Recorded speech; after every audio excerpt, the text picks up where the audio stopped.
Hey, what's up you guys? Welcome back to another video on my channel. In this new time-lapse, I'm going to show you my process for creating Venom. I sculpted this guy for the 6 fan art challenge on Instagram, and it's based on the concept from Valerio Biofontino.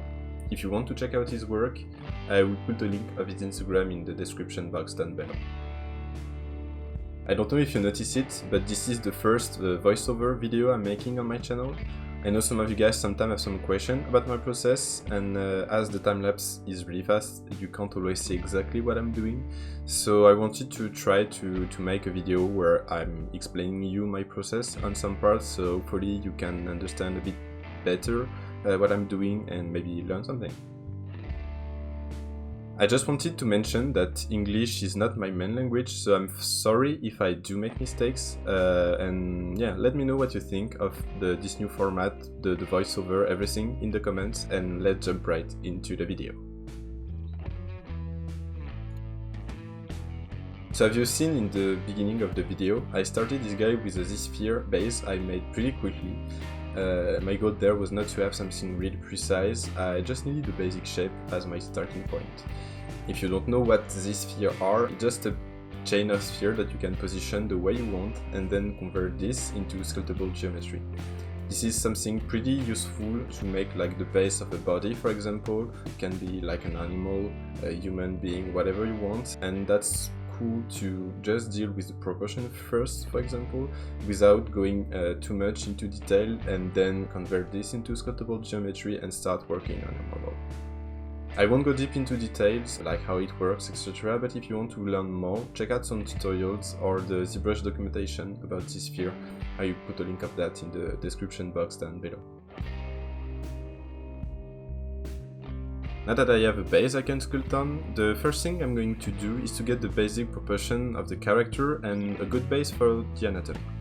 I'm not an expert in anatomy at all, so it always takes a bit of time to come right, and it changes a lot through the sculpting process. As you will be able to see, I come over and over and over again on every part to tweak it, so don't necessarily try to do it perfectly the first time. Like when you're drawing, you will come with a rough shape first and then try to adjust the volumes and the details step by step to get the result that you want. Also, I'm taking a lot of references to help me getting the anatomy right. This doesn't mean that it will be perfect, but it definitely helps out a lot, so don't hesitate to take references in whatever you are doing. For example, I got a PureRef file open on another screen every time I'm working with a lot of references, anatomy, 3D style, concept, whatever I need. And if you don't know what PureRef is, it's basically an infinite canvas where you can put some pictures the way you want to create mood boards. It's a really helpful tool, and I definitely recommend you to check it out if you don't already use it. And also it's free, so grab it, it's really great. This part will be mainly me sculpting stuff with the clay build-up brush, the clay and the damp standard, and masking and moving the shape to get the result that I want in terms of proportion and muscles, everything. So I will let you with the video, and I come back when I got something to explain. See you guys.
So here my base is done.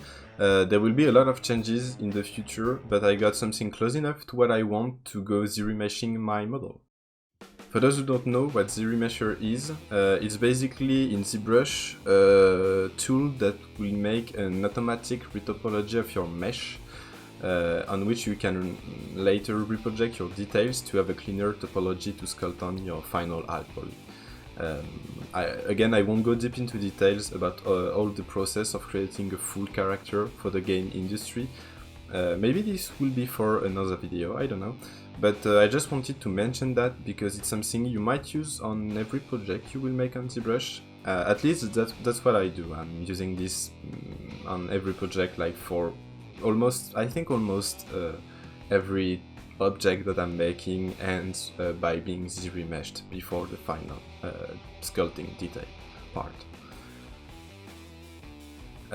So now here I will paint the first sketch of the spider pattern, and after that I will jump back on the anatomy to refine the details, trying to add some muscles, etc, etc. Here you can see that Venom went from blue to purple, and I didn't record that, but basically I just used the mask color tool you can find on the masking panel into the big tool menu. In this case, the masking by color just isolated the white pattern from the rest of the body, and then I could replace the blue color just by filling my object with another one, here purple.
Hey, welcome back. Here I just wanted to mention that I removed from the video the part where I was cleaning the pattern, the spider pattern, because it took me like 3 hours to clean it.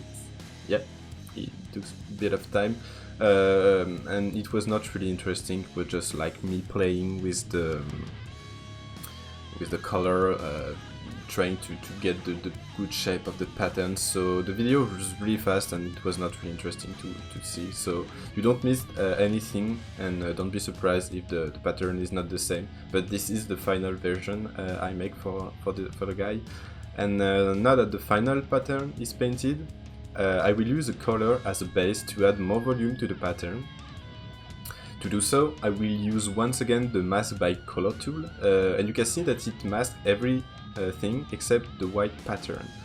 There is no real way to control it, at least I don't know it, but it just does its job regarding the color you have on your model. But here, as I just wanted to separate the pure white pattern from the other colors, it worked really well. Then I will just play with smoothing the mask and inflating the pattern many times to get a smooth volume. And when I'm done with the eyes and satisfied with the result, I will do the same on the chest pattern. And so you will see that now, even without any color, we can see the pattern, which is great in case you want to print your model, for example. Now, once again, I'm going back to the anatomy and pushing it furthermore, trying to add exaggerated strokes to make Venom looks even stronger.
Here I changed the tongue.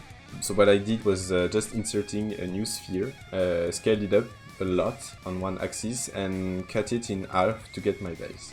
After that, I just ZBrushed it to make it easily editable and used a really useful tool to shape it the way I want. This tool is the bend curve.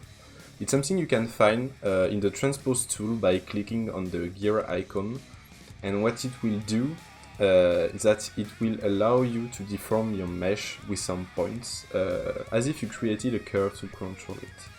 Also, you can scale every point, so it makes really easy to get the shape of the tongue I wanted here.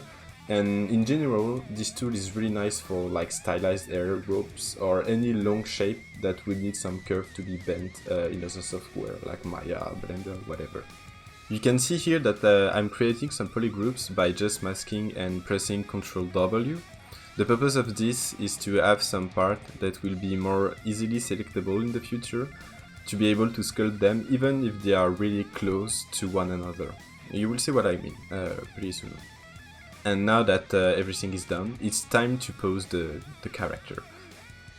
So for this, I use the Transpose Master, which is a tool you can find in the Z plugin menu. And what it does is basically merging all your visible subtools together at the lowest subdivision level they got, if they got some. So then you can pose your character as you wish with all the subtools moving at the same time. After you're done, you will be able to reproject your modifications on your original meshes and come back to your old scene with all your subtools separated the way they were.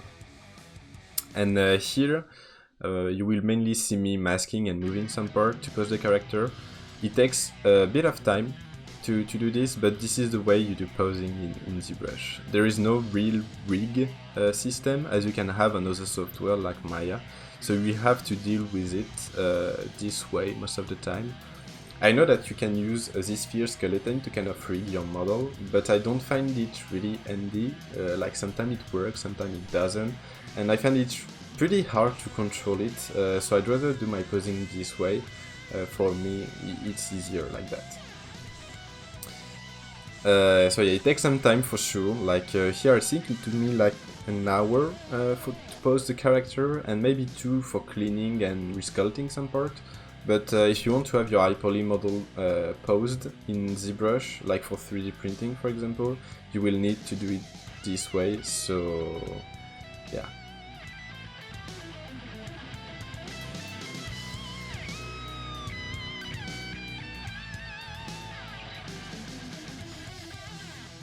You can see that sometimes my ZBrush becomes transparent, and so I can put the concept under it and place my model to try to fit the shape of the concept a bit better.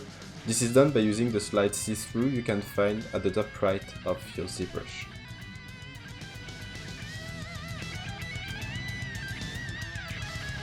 And here, as I told you earlier, I use the T-pose/subtool button in the Transpose Master menu, and it transferred all my modifications, so here the posing, to all my subtools.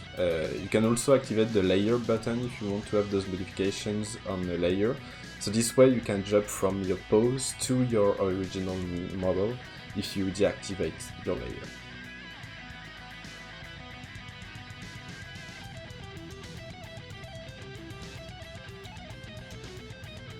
And now the final thing we have to do is to clean the sculpt, and we're done! So here there is nothing special to explain. It will be a mix of what I did during the sculpting part and the posing part. The goal here is to clean all the bad deformations I created during the posing phase and shape the body and the muscles a bit better. So that's pretty much it for this video. I got nothing more to explain, so I will let you enjoy the end of it with the usual turn and the final render. I hope you like it, and if so, smash that like button and subscribe for more content like this, notification bell and all that stuff. Also, let me know what you think of the voiceover in the comment section, if you like it, if you learned something, if there's something I need to change, or if you prefer the whole music-only video with no explanation. I'd like to know what you think about it. So if you have any question, let me know. Thanks for watching guys, and I see you in the next one. Bye.